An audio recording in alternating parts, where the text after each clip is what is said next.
Horror epic क्या था नहीं पता भैया। मैंने अपनी दुनिया उजाड़ दी वहाँ जाकर। गई तो मैं दर्शन के लिए थी। वैष्णो देवी का दर्शन करने की मेरे हस्बैंड की 10-12 साल से इच्छा थी। दर्शन करने गई थी। फिर बापू की एक कथा थी, वो अटेंड करना चाहती थी। तो गए थे। तो बच्चों की कश्मीर की इच्छा थी, तो हमने कुछ एक जगह का प्लानिंग किया था। तो उसी हिसाब से हम 22 तारीख को पहलगांव ऊपर जो मिनी स्विट्ज़रलैंड कहलाता है, हम वहाँ गए थे। और वहाँ से हम गुलमार्ग जाने वाले थे। आधा घंटा का फेर था भैया। 1 डेढ़ तक हमको निकल जाना चाहिए था, बट करते करते 2 बज गए थे। तो हम चर्चा ही कर रहे थे कि अब निकल जाते हैं। बट गुड़िया छोटी, तो गुड़िया सिर्फ प्लानिंग करना चाहती थी, कोई एक्टिविटी करना चाहती थी। करते करते समय बीत गया, थोड़ा हौच पौच हो गया। तो इस चक्कर में हम सब अलग अलग हो गए। बेटा कहीं था, बेटी और हस्बैंड एक जगह थे। मेरे को वॉशरूम जाना था, तो मैं वॉशरूम चली गई। तो जब मैं वॉशरूम में घुसी, उसके बाद मुझे वो फायरिंग की आवाज़ आई। तो पता चला आतंकवादियों का हमला हो गया है। बाथरूम से निकली तो समझ में नहीं आया, बस लाइक टोटली ब्लैंक कि हो क्या रहा है। बिकॉज हम सिर्फ मूवीज़ में देखते हैं, सब न्यूज़ में पढ़ते हैं, न्यूज़ बनना नहीं चाहते थे।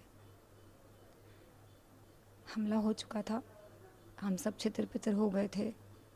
एंड जब हुआ तो मुझे लगता है जब मैं वॉशरूम से निकली, मैं ब्लैंक हो गई थी। तो वहाँ के जो लोगों ने था, उन्हें मुझे हेल्प करके फटाफट लेके नीचे भागे कि चलिए मैम, आतंकियों का हमला हो गया। तो गिरते पड़ते करते में हम नीचे पहुँचे।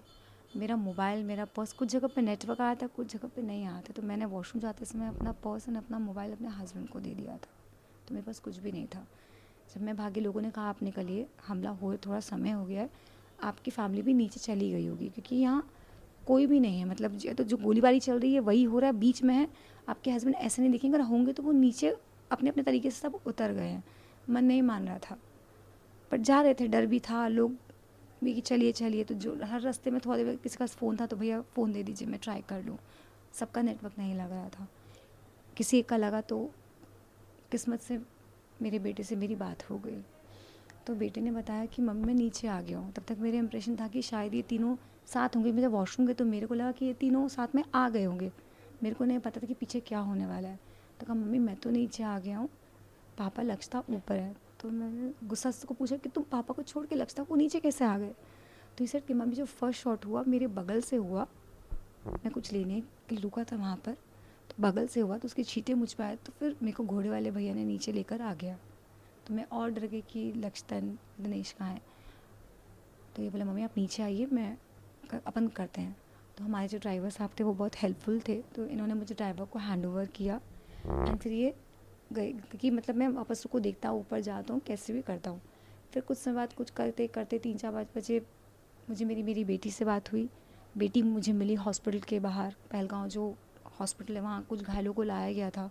तो लगा शायद मेरी बच्ची नीचे आई होगी, या घायल की उम्मीद तो नहीं थी, लेकिन लगा एक बार राउंड मार लिया जाए। तो मेरी बच्ची मुझे वहाँ मिली। थोड़ी सी उसके हाथ में चोट थी, कपड़े वपड़े खून से लदे हुए थे। तो उसने बताया मम्मी पापा को गोली लगी है। ये सुन के मैं थोड़ा डर गई थी, क्योंकि मेरे हस्बैंड को ब्लड क्लॉट का इशू, उनको ब्लड थिन रखने के लिए मेडिसिन लेनी पड़ती है। तो अगर उनको कहीं चोट लग जाएगी तो उनका ब्लड स्टॉप नहीं होता है। बट डर तो गए थे, तो सारे हॉस्पिटल में चेक किया, दिनेश नहीं थे। तब मैंने मेरी फैमिली को कॉल किया, मेरे इन लॉज को कॉल किया हेल्प के लिए, क्योंकि लगा कि शॉर्ट हुए हैं मतलब तो बड़ी चीज़ हो गई। ऐसा करते करते करते करते फिर सब जगह मैं हेल्प के लिए गई। मुझे याद नहीं आ रहा कैसे क्या हो रहा था, बट हर हर जगह हम हेल्प के लिए जा रहे थे। सरकार हमें क्लब हाउस भेजी कि भाई आप लोग वहाँ तो सेटल हुई है, एरिया सेफ़ नहीं है, हौच पौच कम हुई, तो हम भी कुछ काम कर सकें। हम क्लब हाउस भी गए, बट मन नहीं माना। फिर हम वापस आ गए। गुड़िया को गाड़ी में रखा, मैं और मेरा बेटा ढूंढने में लग गए। फिर फ़ोन नहीं था, तो मेरे बेटे ने मुझे एक नया नंबर दिया, कि एक नया फ़ोन दिया। वहाँ के लोग बहुत हेल्प किए कि तुरंत उस माहौल में, कर्फ्यू के माहौल में, बंद दुकान को खोल के मुझे सिम और मोबाइल दिया। सामने होटल वाले भैया थे, उन्होंने मेरी बेटी को बैठाया, कुछ बना के खाने के लिए दिया, मुझे चाय पिलाया, बैठाया। बहुत हेल्प किया वहाँ के लोगों ने, मैं बोलूँगी बहुत हेल्प किया, बहुत हेल्प किया। उसके बाद ये हुआ कि कुछ 7, 7:30 बजे कि 8 बज गया था ना, ध्यान नहीं आ रहा। कुछ लोग नीचे आए, उनसे पूछा तो उन्होंने बोला कि आखिरी ग्रुप ऑफ पीपल नीचे आए हैं, आप उनमें चेक कर सकते हो।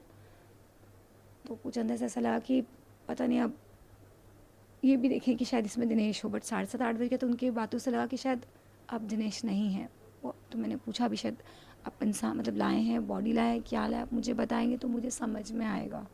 तो उन्होंने बोला हम कुछ भी नहीं बता सकते। फिर थोड़ी देर बाद कहीं से खबर आई, मेरे बेटे के का कॉल आया नए नंबर पे कि मम्मी आप एक बार आइए। उसको कहीं से कॉल आया था कि मिले, हर जगह डिस्क्रिप्शन मांगा गया। मैंने अपने हस्बैंड का डिस्क्रिप्शन दिया, आधार की फ़ोटो भी दी, नया नंबर भी शेयर किया, तो उनके पास नंबर था। उन्होंने मेरे बेटे को कॉल करके बुलाया। बेटे ने मुझे कॉल किया कि मम्मी एक बार आ जाओ, आप खाली आना, लक्षिता नहीं आएगी। तो जब मैं वहाँ देखी तो वो बदकिस्मत एक मैं भी थी, मेरे हस्बैंड थे, उनकी बॉडी थी सामने। सरकार से कोई उम्मीद? भैया सरकार से उम्मीद वैसे तो मैं सरकार कर ही रही है। वहाँ अमित शाह जी आए थे, उन्होंने इतना सुंदर से मेरे पति को विदाई दी है, एक शहीद की तरह विदाई दी है। तो मुझे पूरी उम्मीद है कि सरकार मेरे पति को शहीद की उपाधि देगी, वो इज़्ज़त वो सम्मान मेरे पति को मिलेगा। हमने जो खोना था मैंने खो दिया। आज यहाँ जब मैं आई तो मुझे बहुत अच्छे से वेलकम किया। सारे मिनिस्टर्स हैं, छत्तीसगढ़ के हो, पहलगांव के हो, उड़ीसा के हो, कहाँ के नहीं आए, कहाँ के कलेक्टर, डिप्टी कलेक्टर, कर्नल, कहाँ के किसका कॉल नहीं आया। Every one is very helpful, very kind and helping. तो हमारी सरकार क्यों चूकेगी? मेरे पति को ज़रूर शहीद की उपाधि मिलेगी, यही उम्मीद है। दीदी बच्चे भी छोटे हैं तो उनके लिए कोई बात रखना चाहेंगे? हाँ, मेरा बेटा अभी 19 का हुआ है, अभी वो बस बड़ा होना शुरू ही किया था उसने। तो मुझे उम्मीद है कि सरकार मेरे बच्चों को भी अपना सर, बच्चों पे सर के ऊपर अपना हाथ रखेगी और उन्हें भरने के लिए, एजुकेशन के लिए शायद कुछ सपोर्ट देगी या हेल्प करेगी, अपना हाथ रख देगी तो सर सब कुछ हो गया, क्या ही चाहिए मुझे, ज़रूर करेगी।